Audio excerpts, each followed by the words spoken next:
Haiwezekani, lazima akatiwe. Yaani iwe mbele iwe nyuma, lazima akatiwe. Nasemaje? Yaani lazima akatiwe. Yaani hapana. Ametuzoea sana, lazima safari, lazima akatiwe.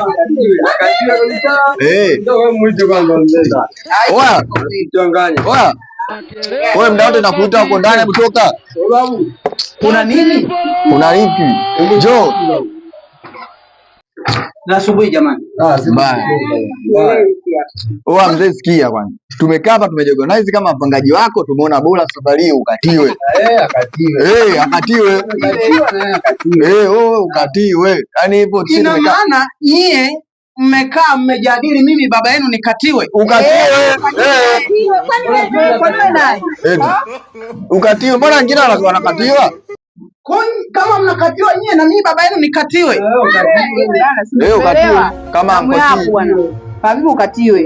Akatiwe asikatiwe. Akatiwe. Nyie watoto mmechanganyikiwa. Hatujachanganyikiwa, hali lazima ukatiwe. Iwe mbele iwe nyuma, lazima ukatiwe. Baba yenu nimeshaamua. Wewe mzee mwenyewe ndio uliweka hii sheria kwamba mtu asipolipa la umeme akatiwe umeme. Kwa safari ukatiwe. Sheria inapata mkondo wake. Sasa mngesema sasa nikatiwe. Chukua. Nikatiwe nyiwe. Sisi tumetoa hela. Tumetoa hela. Bado hivi tu. Ungekatiwa.